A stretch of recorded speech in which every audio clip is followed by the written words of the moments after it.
Este es el MALI, el Museo de Arte de Lima, y hemos venido hasta aquí para contarles la historia de una artista excepcional, pero prácticamente desconocida para el gran público. Su nombre, Elena Iscue. Ella fue artista gráfica, ilustradora, diseñadora, educadora, en fin, tuvo una obra y una carrera tremendas. ¿Por qué es importante Elena Iscue? Además de todo lo dicho, porque fue pionera en inspirarse en nuestros diseños precolombinos para incluirlos en las artes decorativas y en el diseño textil. Justamente, en el diseño textil destacó tanto que trabajó a nivel internacional para casas de alta moda en París, por ejemplo. El día de hoy vamos a conocer la impresionante obra de Elena Iscue. Soy Norma Martínez y esto sucedió en el Perú.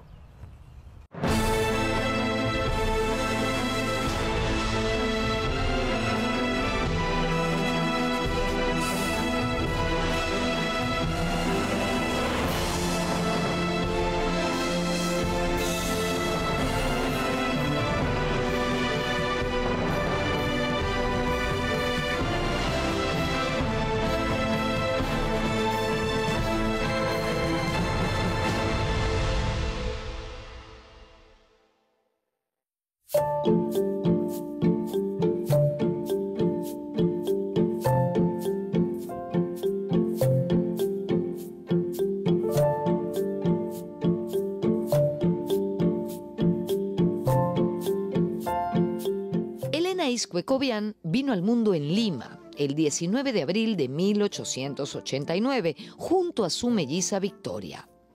3 meses antes de su nacimiento, su papá, José Rafael de Iscue, político y diplomático, había fallecido. Elena nació de una relación fuera del matrimonio de su padre con María Cobian, una ayudante de la familia. Sin embargo, las hermanas se las arreglaron para salir adelante desde jóvenes, con algún apoyo económico del círculo cercano a la familia. En 1998, la cineasta peruana Nora de Iscue produjo y dirigió un hermoso documental dedicado a su tía abuela, titulado Elena, la armonía silenciosa, que ganó el premio del Festival de Cine de Trieste, Italia. Según doña Nora, debido al hecho de ser hijas nacidas fuera de un matrimonio, las mellizas Elena y Victoria casi nunca utilizaron el apellido completo, acortándolo de Iscue a solamente Iscue. Por otro lado, es importante destacar que gran parte de la información sobre la vida de Elena Iscue y de su hermana Victoria se conoce gracias a Elba de Iscue Jordán, su sobrina nieta y ahijada. Elba desarrolló una estrecha relación con Elena y Victoria. El peor baldón, imagínate tú, que podía existir en ese momento, olvídate, tú, no había nada peor que eso. Pero tenía unos amigos maravillosos porque quienes la conocieron las estimaron mucho por la clase de personas que eran. La mamá de ellas fue de dama de compañía de mi bisabuela. Un cuento que se corría en la familia de nosotros, los que se veían. Era que, bueno, mientras la abuela andaba de iglesia en iglesia repartiendo a todos los monasterios todas las cosas que tenía, la abuela, mejor dicho, el abuelo, que estaba muy delicado de salud, estaba con esta señorita. En 1910, Elena, junto a su hermana Victoria, empieza como profesora de dibujo en los centros escolares y escuelas elementales de Lima y del Centro Escolar del Callao. Metida de lleno en la docencia, Elena no solo se gana el sustento, sino que también encuentra la oportunidad perfecta para expresar su amor por el arte, plasmado en sus bocetos y acuarelas de juventud. El contacto con los pedagogos norteamericanos a cargo de estas instituciones le permitió a Elena conectar sus gustos artísticos con su pasión por la enseñanza. Y en este caso es importante destacar cómo ella desde muy temprano, 1914, 15, existen libros, cuadernos de ella dibujados, donde ella está aprendiendo en la Quinta Jeren con Teófilo Castillo, y es este momento de un poco efervescencia o renacimiento de la disciplina arqueológica. Está Julio Cetello, está Horacio Urtiaga, y hay toda una revalorización de las culturas del Perú antiguo, pero acá tendríamos que pensar en la distinta mirada que tienen los arqueólogos y los artistas. Teófilo Castillo, en la Quinta Jeren, empieza a revalorar el arte del Perú antiguo, y Elena Iscue va a ser una de sus principales continuadoras en este proceso. Ella ya desde 1919 ella impartía clases de dibujos a amistades, y en 1920 ya con la fundación de la Academia de Bellas Artes de Lima, bajo la dirección de Daniel Hernández, ya ella entra a estudiar dentro de la academia, donde era un programa bastante interesante porque dentro de su formación eran 3 años de dibujo, y eso le ayudó muchísimo a Elena, porque cuando ella se gradúa de la Academia de Bellas Artes, ella comienza de cierto modo como a tocar puertas por ejemplo, al Museo Nacional de Antropología acá de Lima, incluso al museo también Rafael Larco Herrera, también como que a pedir permisos para ella poder de cierto modo hacer dibujos de las piezas prehispánicas que se encontraban albergadas dentro de estas dos grandes instituciones, que fueron 2 puntos súper importantes para la labor de Elena, no solamente en el Perú, sino también para toda la internacionalización de su trabajo, que además permitió que el mundo conociera toda la tradición, toda esa gran tradición que tiene el arte precolombino peruano. En 1919, justo al comienzo del oncenio de Leguía, Elena ingresa a la Escuela Nacional de Bellas Artes. Ella sería parte de la primera promoción de mujeres artistas egresadas que se lanzan al ruedo profesional, hecho que la anima a seguir puliendo sus habilidades.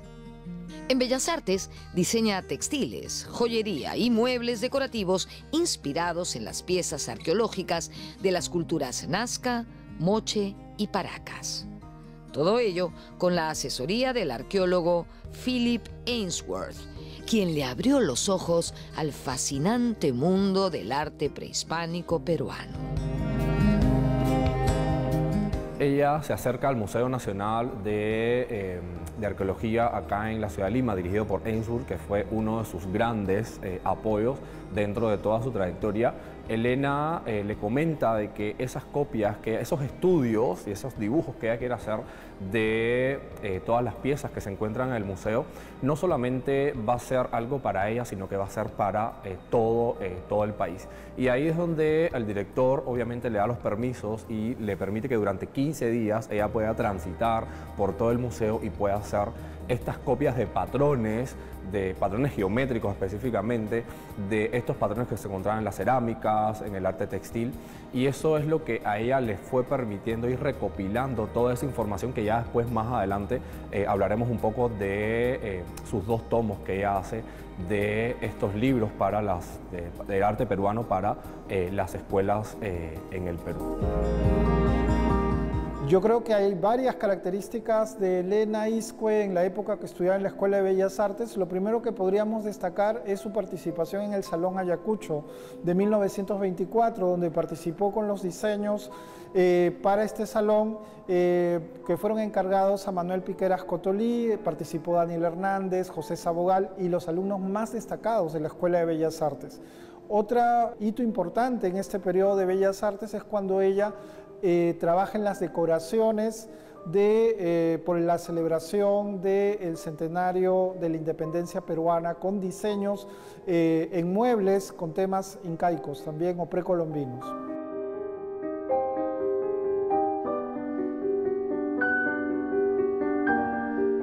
Y Y eso se ve en la obra que Iscue va a producir después. Hay varias etapas en esa producción. La primera es una serie de objetos para la decoración de interiores domésticos que ella presenta en una exposición también en el Palacio de la Exposición a inicios de los años 20. El Salón Inca, que ella produce con la colaboración de su hermana Victoria. Lo segundo es una serie de objetos que produce para la venta en el Museo Larco, lo cual es muy interesante porque viene a ser el primer caso de productos creados como lo que hoy llamamos merchandising en los museos. Y el tercer hito en este primer momento de los años 20 es una publicación fundacional, que es El arte peruano en la escuela.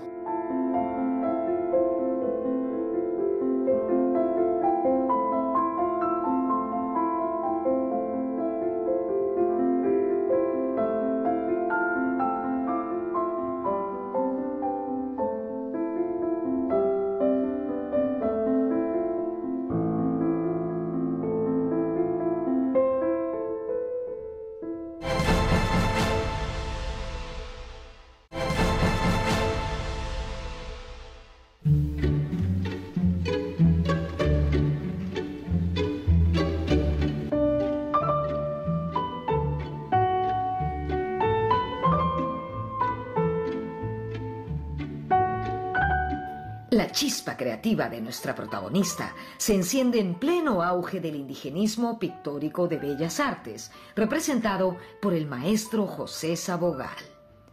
A diferencia de Sabogal, quien pintaba el mundo andino en pleno cambio, Elena prefirió rendir homenaje a lo indígena desde su pasado fascinante. Aunque no llega a sumergirse de lleno en el movimiento, demostró su destreza ilustrando a mujeres indígenas de antaño, además de eventos de la historia incaica. Los grandes descubrimientos de Max Uhle, también los estudios posteriores de Julio Cetello y también otros descubrimientos que tuvo a su cargo, crean una suerte de interés, pero una fascinación además por lo exótico tanto en Francia, donde ellas vivían, como en Nueva York, ¿no? En este caso había un antecedente porque Julio Cetello también hacía sus giras con sus momias y todo, ¿no? Para obtener fondos justamente para el Museo Nacional. Y justamente es en el Museo Nacional donde ella también va a tener sus primeros vínculos con el arte, en este caso con el arte prehispánico, ¿no? Porque ella se interesaba en este caso en hacer esta publicación del arte peruano en la escuela, pero para ello requería tener información, fuentes directas, y es así como ella, con ayuda del señor Rafael Larco Herrera, es que ella tiene contacto también con Philip Ainsworth, quien va a hacer, digamos, le va a permitir reproducir estas obras, ¿no? Y las va luego a aplicar, pero claro, de una manera más estilizada, más sintetizada, para facilitar su reproducción en piezas tanto de tela como pintura en cerámica y otras artes decorativas también que ella va a promover a lo largo de su carrera. A principios del siglo XX, el Perú vivía una fiebre de revalorización de sus culturas ancestrales. La arqueología cobraba fuerza gracias a los descubrimientos que se multiplicaban por todo el territorio. El estudio de los sitios arqueológicos y objetos moche, Paracas, Chimú e Inca hizo que los intelectuales y artistas peruanos comenzaran a mirar nuestro pasado desde otra perspectiva. Así nacieron las corrientes neoperuana y el indigenismo, movimientos artísticos que buscaban integrar disciplinas como el urbanismo, la arqueología y el arte. Vaya época, y Elena estaba ahí para ser parte de esa escena. No hay que olvidar que ellas viajan a Paracas muy poco después, hacen un viaje a Cusco a inicios de 1923 para conocer las culturas antiguas del Perú. Es algo que se está gestando en los años 20, los intelectuales cusqueños por un lado, los arqueólogos peruanos y extranjeros que empiezan a desarrollar profesionalmente la arqueología, la creación de los museos. Todo eso crea, digamos, el campo que le permite a Elena Iscue empezar su trabajo. También en los 20 el arquitecto Piqueras Cotolí justamente va a proponer un estilo bastante eclético, ya denominado neoperuano, que son estilos que se han desarrollado en el Perú, ¿no? Tanto desde la época prehispánica, como también estamos hablando a nivel no solamente iconográfico, sino arquitectónico, porque el arquitecto Piqueras Cotolí también apela a la arquitectura virreinal y también a la republicana, en todo lo que es la fachada de la Escuela de Bellas Artes. Ahora sí, la Escuela Nacional Superior Autónoma de Bellas Artes del Perú, justamente también ese es un estilo neoperuano, pero que difiere del indigenismo, porque el indigenismo lo que hace es representar al hombre y la mujer del Ande con sus respectivos cánones, con su respectiva paleta de colores, pero en actividades que pueden ser solitarias, melancólicas, también de repente en actividades cotidianas, o también en la fulgurante alegría de un baile de carnaval o alguna fiesta patronal, ¿no? Entonces, sí son dos cosas distintas.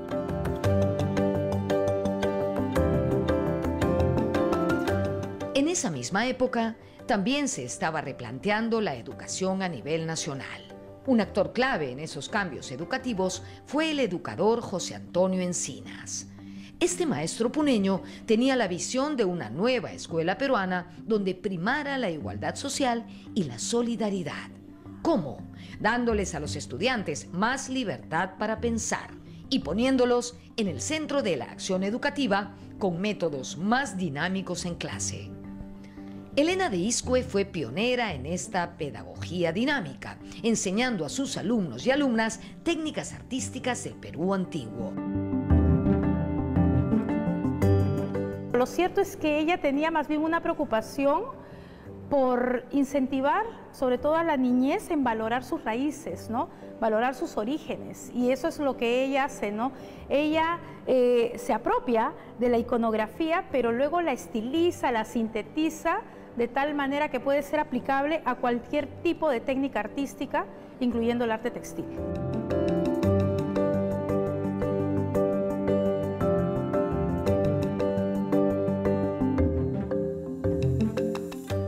Durante sus años en la docencia, Elena se lanzó de lleno a la discusión pedagógica sobre cómo conectar nuestro antiguo pasado con el arte contemporáneo y también repensando nuevas formas para poder enseñar mejor el arte prehispánico. Fruto de ello nacieron los 2 tomos de Arte Peruano en la Escuela, escritos por Elena y editados por Ventura García Calderón, curiosamente en París en 1925, gracias a las gestiones de Rafael Larco Herrera.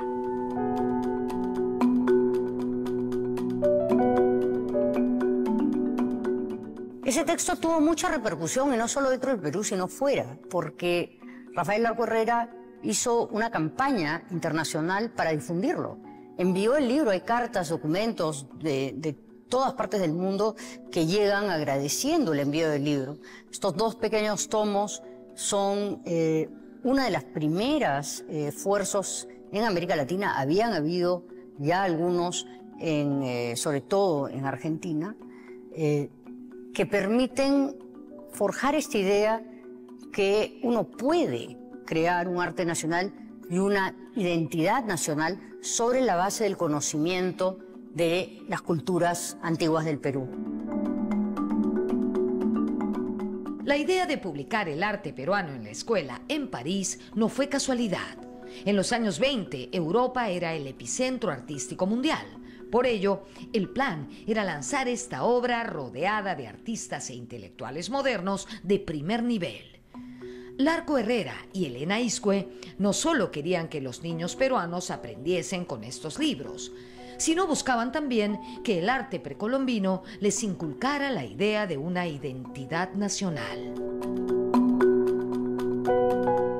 Los 2 tomos que ella realiza de arte peruano en la escuela, uno en 1925 y el otro en 1926, gracias al apoyo de Rafael Larco Herrera, sí tuvo mucha repercusión, no solamente para el Perú en ese momento, sino que gracias a esos 2 libros y a los estudios que estaba haciendo Elena de Iscue en esos momentos, comenzó a tener repercusión a nivel internacional. De hecho, esos fueron los primeros estudios que llegaron a París, los primeros estudios que llegaron a Nueva York, y eso hizo que también el trabajo de Elena y toda la labor de ese rescate por el pasado y por rescatar toda esta iconografía precolombina comenzara toda la labor internacional en estas dos ciudades específicamente, Nueva York y París.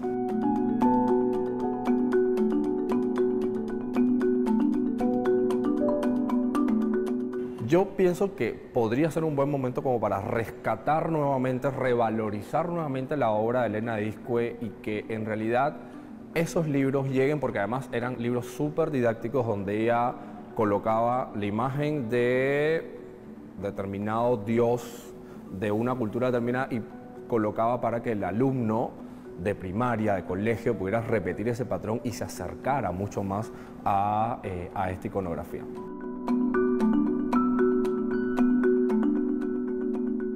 La Biblioteca Nacional del Perú custodia este libro, El arte peruano en la escuela, volumen 1.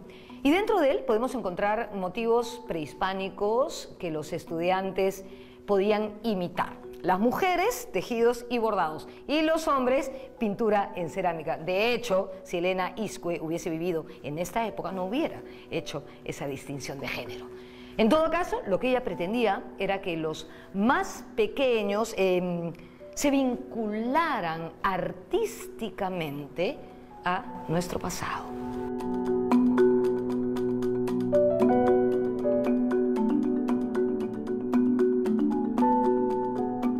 Elena Iscue también soñaba con que esta movida pedagógica impulsara las artes decorativas en el país. Se enamoró del mundo andino y, atenta a los descubrimientos arqueológicos, los aprovechó para crear nuevos diseños que serían expuestos en el Perú y el exterior, ya no necesariamente siguiendo la idea de su rol ritual original, sino como elementos artísticos de primer orden.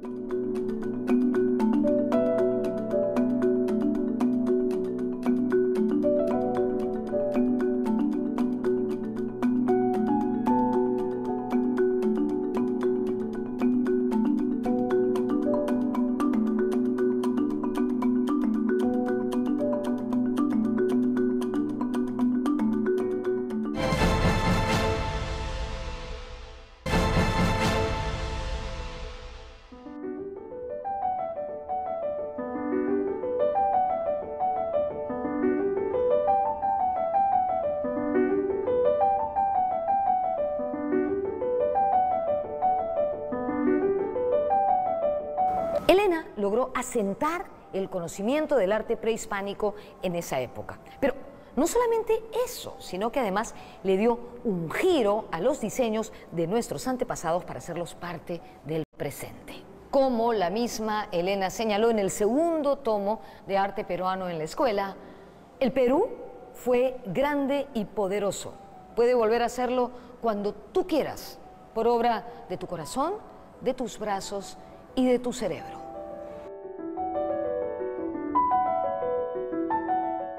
En 1927, el presidente Augusto B. Leguía le otorga a Elena y a su hermana Victoria una beca para estudiar en distintos talleres artísticos de París.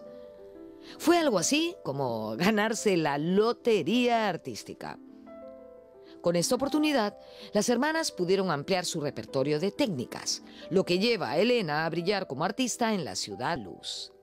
Aunque, claro, siempre con algo de nostalgia por extrañar a su familia, su tierra y su hogar. Durante esos años en París, Elena se codea con el diseñador John Charles Worth, quien, al ver sus diseños, le propone trabajar juntos. Jugando con formas, colores y motivos prehispánicos, conocimiento que pulió desde sus tiempos en la Escuela de Bellas Artes, Elena siguió refinando su técnica en talleres europeos, exposiciones internacionales y en colecciones top de moda.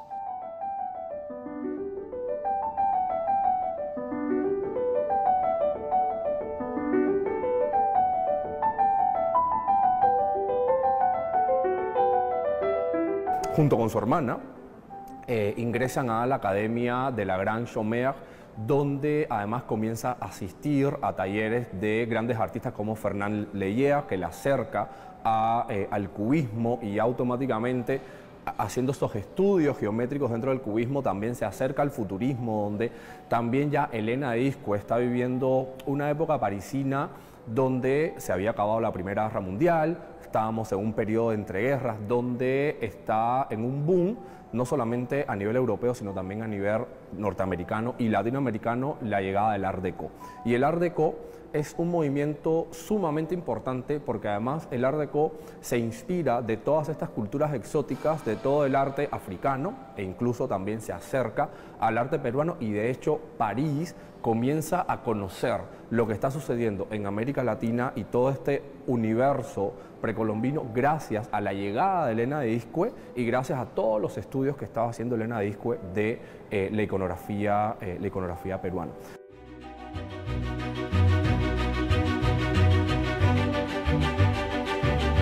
Pronto, las hermanas Elena y Victoria Iscue destacaron al exponer piezas artísticas precolombinas peruanas en importantes vitrinas culturales de París.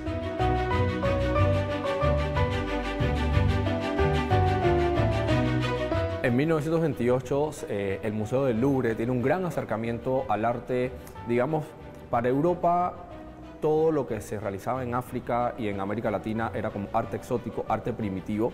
Entonces es el primer acercamiento que hace el Louvre, y Elena de Iscue lleva a París un manto Paracas que le entrega el mismo Rafael Lanco Herrera, y ese manto Paracas en realidad fue como la revolución, incluso un gran acercamiento para grandes artistas de vanguardia como Picasso, grandes artistas, todo este gremio que se aunaba alrededor de Picasso, Matisse, Derain. Todos esos artistas comienzan a acercarse por primera vez al arte peruano gracias a la acogida que tiene esta exposición que se realiza en 1928 en el Louvre. Ellas empiezan a trabajar para las casas de alta moda en París y producen objetos de lujo, telas estampadas a mano, de un enorme refinamiento y de una calidad realmente impresionante. Y eso es algo que marca un cambio también. Es un lenguaje más vinculado al Art Deco, donde hay cada vez una mayor distancia del original. Toman el motivo, pero luego introducen colores absolutamente nuevos, extraen del textil y crean un motivo plano, impreso quizás en oro sobre telas de seda. Producen ropas de baño, hebillas, pañuelos. En realidad es una producción de altísima calidad y de enorme creatividad. Su habilidad no pasó desapercibida. Y Elena recibió cartas llenas de elogios, admiración y palabras de aliento de importantes personajes. Aunque en su vida cotidiana no se le conoció ningún amor, sus escritos personales revelan una relación que cultivó desde la nostalgia. Según Nora de Iscue, quien es una de las personas que más la conoció, Elena intercambió cartas con el pintor peruano Felipe Cosío del Pomar. Ambos eran católicos y devotos, y podría decirse que más que una relación oficial, tenían un vínculo de confidentes. Logré descubrir que él había sido la persona que ella más quiso en la vida y que él quería casarse con ella, porque ella le contaba toda esta historia a mi mamá, pero nunca le dijo quién fue, ni mi mamá le preguntó de quién se trataba. Pero ella no quiso aceptar el matrimonio por no dejar sola a mi tía Vicky. Y eso se lo contó ella a mi mamá. Bueno, no creo que haya sido exactamente eso, porque también pudo haberse ido con su hermana. Sí, mi tía Vicky era amorosa, encantadora, y a nadie le hubiera importado vivir con ella, sobre todo tan educadas. El problema estaban los papeles. para ciertas familias eso era muy importante. Nora de Iscue nos contó que Elena siempre se mantuvo soltera y eso también puede representar un rasgo de su espíritu libre, ¿no? De su espíritu de vanguardia.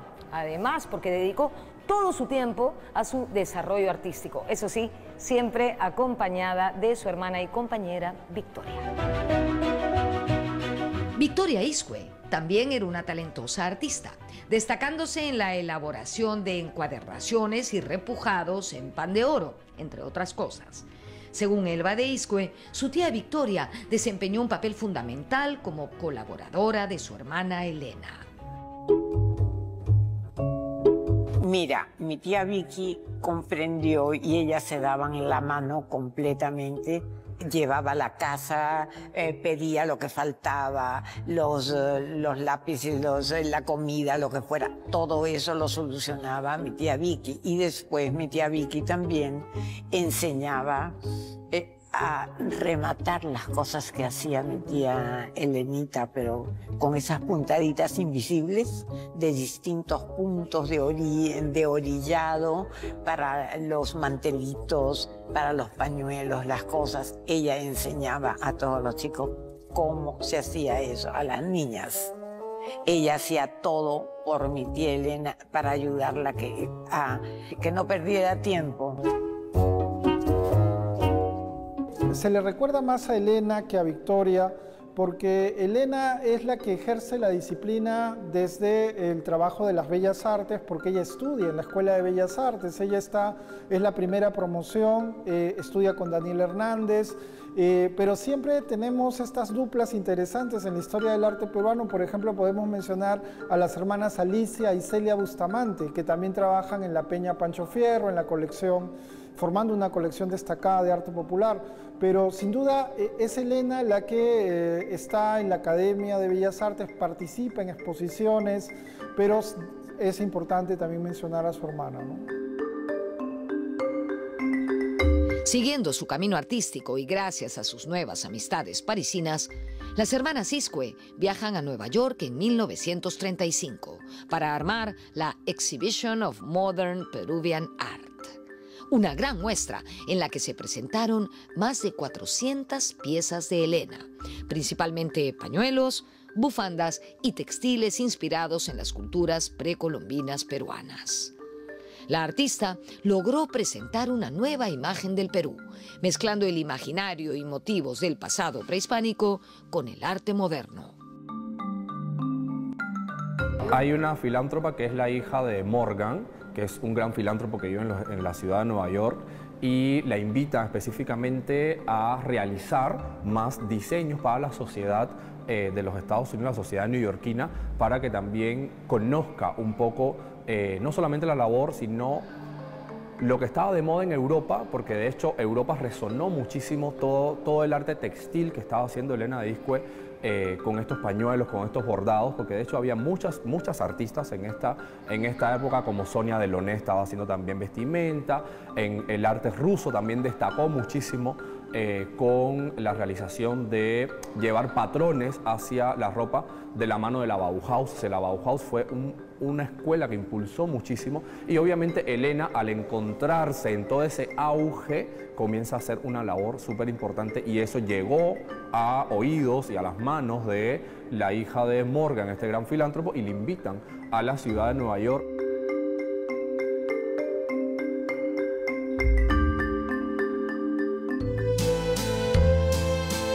Y eso no fue todo, porque Elena repitió la experiencia en la Exposición Internacional de Artes y Técnicas de la Vida Moderna de 1937 en París, como parte del pabellón peruano patrocinado por el entonces presidente Benavides. En este escenario, Elena lució los diseños de sus sombreros, faldas y cinturones, dándole protagonismo a lo peruano. La prensa internacional también aplaudió la propuesta, considerándola parte de las nuevas tendencias vanguardistas del arte del momento. Para estas sociedades, todo lo que venía de América Latina, como mencioné hace un rato, como era exótico, y todo este exotismo era lo que llamaba la atención en ese momento, y todas estas corrientes exóticas era lo más contemporáneo para ello y era lo último que estaba de moda. Y como el Art Deco fue un estilo muy geométrico, fue un estilo muy lineal y estaba muy emparejado con lo que hicieron las culturas prehispánicas en toda América Latina, era lo que más llamaba la atención y era lo que más se estaba usando en ese momento. La mayoría de estos artistas sí, normalmente portaban, y cuando iban a exposiciones, iban a eventos, y Elena Disco la invitaron a muchísimos eventos. De hecho, también era conocida como embajadora del Perú en París, y obviamente portaba cada una de las prendas que ella realizaba en cada uno de estos eventos. Los años dorados en París se apagaron con el inicio de la Segunda Guerra Mundial. Con el entusiasmo de mostrar lo aprendido, las hermanas Iscue vuelven a Lima anunciando a lo grande sus nuevos proyectos. Aprovechando la atención mediática, el presidente Manuel Prado crea el Taller Nacional de Artes Aplicadas en 1940, con Elena Iscue como directora y su hermana Victoria en la administración. Un día recibieron la llamada de Miss Morgan, entonces les digo, les mando el pasaje para que tomen el primer barco que ya sale, pero de todas maneras ustedes salen de allí porque es un hecho la guerra. Entonces dejaron 1000 cosas allá, prácticamente su taller intocable, ni mucho menos trajeron algunas cosas con ella, pero pensaron que iban a regresar y eso ya nunca pudo darse porque la guerra continuó, el tiempo continuó, las cosas cambiaron. Cuando ellas quisieran hacerlo, ya no hubo chance. Recuerden que tanto la familia Prado, la Arco Herrera, el propio círculo también de Leguía, todos han sido diplomáticos en algún momento, y el padre de Elena Iscue también fue diplomático. Entonces yo creo que ahí las relaciones eran muy buenas, porque imagínense, ellas se alejan del Perú muchos años, creo que fueron como 14, 15 años tal vez, por ahí, y cuando ellas regresan pues apoyadas y arropadas por la alta sociedad limeña. Entonces eso significa que ellas mantuvieron, o sea, amistades, ¿no? Conservaron amistades y luego el acercamiento con su propia familia de Iscue, ¿no? Entonces yo creo que sus vínculos de todas maneras han sido favorables a su carrera, pero eso no hace mella, ojo, y esto hay que entenderlo, ¿ya? Hay que verlo con una mirada contemporánea, ¿no? Hay que verlo como que estos hombres, ¿no? Que fueron amigos del padre, fueron hombres de gran apertura y permitieron que ella se eduque y sobresalga porque tenía talento, ¿no? O sea, su talento está ahí presente y eso lo demuestra toda la obra que pueden apreciar aquí en esta sala del Museo de Arte de Lima, por ejemplo. A mediados del siglo pasado, muchos artistas empezaron a desempeñar labores burocráticas, integrándose al servicio público y teniendo más contacto con la gente.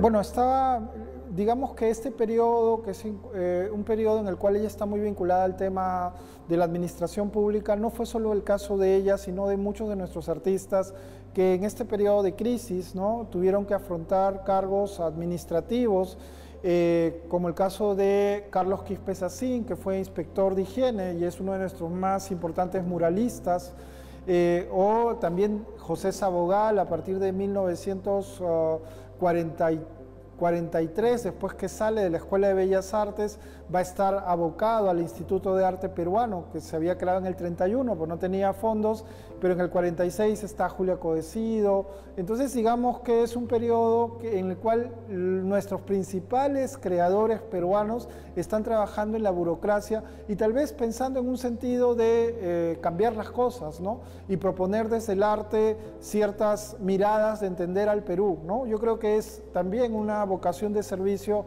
vincularse más al mundo público, ¿no? a la esfera pública.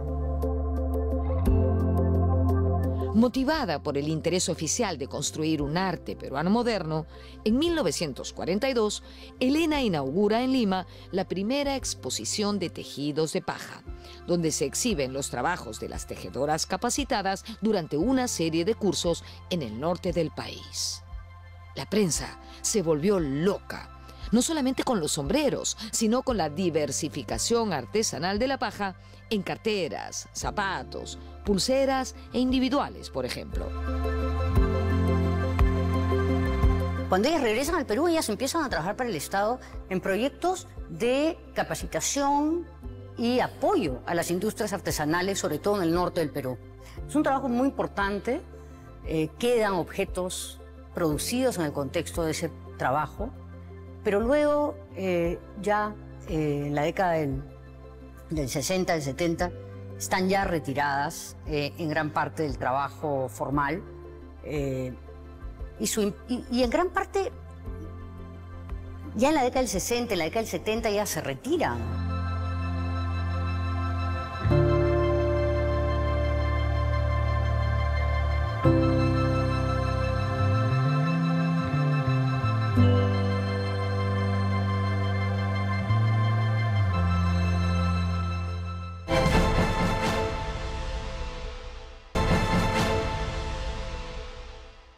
Tal como se narra en el documental La Armonía Silenciosa de Nora Deizkue, cuando Elena regresa al Perú, baja un poco el ritmo de su producción artística y se centra con mucho gusto en labores más de corte administrativo, podríamos decir. Durante los años 50 y 60 se dedica a la readaptación de sus diseños juveniles en un plano mucho más íntimo. La disminución de la producción artística de Elena Izcue se vio influenciada por diversos factores, incluida la difusión de otros movimientos artísticos y la falta de una audiencia considerable en el Perú para el tipo de obras que ella creaba. En primer término, no creo que había en el Perú de esos años y en Lima en particular un espacio para la producción del tipo de objeto tan refinado, tan exclusivo como los que había producido en París. Al mismo tiempo, creo que ya ese uso de los motivos precolombinos se había generalizado. No era la novedad que había sido en los años 20 y en los años 30. Todos esos factores contribuyen a que de alguna manera Elena y Victoria hayan sido en gran parte olvidadas, conocidas y reconocidas por círculos bastante reducidos de intelectuales, coleccionistas y artistas en el Perú. El indígena comienza a ser protagonista y por eso digo que ya la labor de Elena Deizkue en la década del 40 como que queda un poquito solapada porque ya comienza a dársele más importancia al indígena, a la figura del indígena y ya toda esta investigación y todo este universo prehispánico comienza a ir quedando ya en un segundo plano. Es que también el contexto y la situación que se estaba viviendo en el país ya era otra, ya era muy diferente, ya de hecho en la década del 40, si bien el academicismo y el indigenismo era lo más fuerte, ya estaba llegando o haciendo sus intentos por llegar el movimiento abstracto. Entonces eso también ya frenó la labor de Elena Deizkue porque ya se le estaba dando cabida a movimientos muchos más, digamos que muchos más modernos que estaban sucediendo a nivel mundial y eso ya hace que la labor de muchos artistas incluso quedaron ya solapados por todos estos movimientos y todas estas corrientes y lenguajes que estaban llegando ya en los años 40. Elena Izcue fallece el 25 de septiembre de 1970. La mayor parte de su obra queda en manos de su sobrina, Elba Deizkue Jordán, quien hizo un trabajo increíble compartiendo sus escritos, bocetos, tejidos y todo lo que compone su obra. Cuando tú haces una cosa con todo cariño, te matas pensando cómo es de repente alguien se te aparece en el camino. Y esa fue Natalia Magluf. Natalia Magluf es la hacedora de todo, porque ella vio donde los otros no vieron. Ella dijo, hay que rescatarla, porque acá llegó un momento en que ya ella no era nada. Y yo me dediqué a ordenar, ¿cómo te podría decir?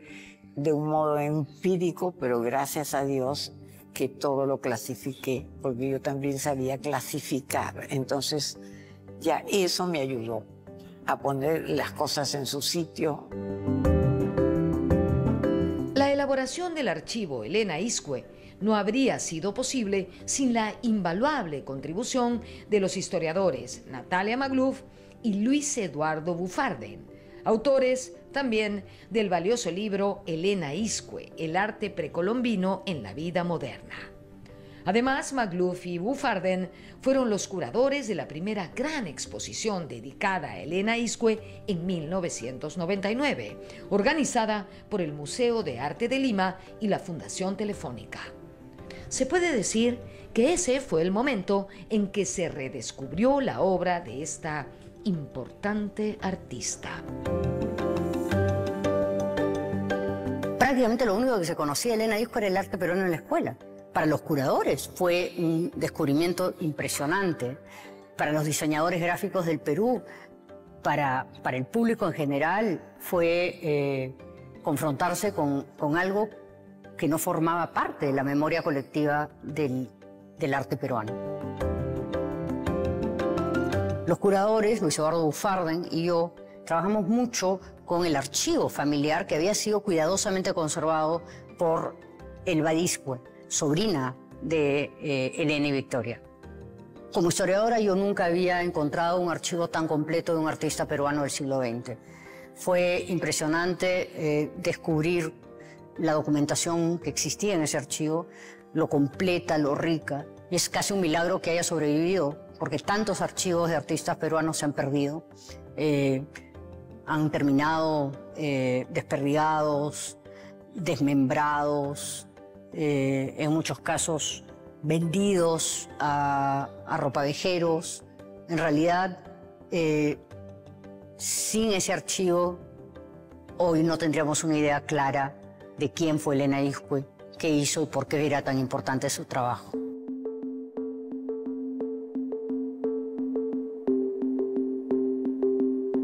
El legado de Elena Iscue es fundacional. Su aporte a la educación y a la revalorización de nuestro diseño precolombino fue realmente muy importante en su tiempo. Hoy nos parece muy natural ver en objetos o en las pasarelas, cuando se presentan las colecciones de moda, la inclusión de elementos precolombinos o de otras culturas antiguas. Bueno, eso no era tan natural a mediados del siglo pasado. Fue justamente Elena Iscue una pionera que abrió camino en ese sentido. Y allí radica también parte de su inmenso valor. Espero que hayan disfrutado mucho de este programa, tanto como yo.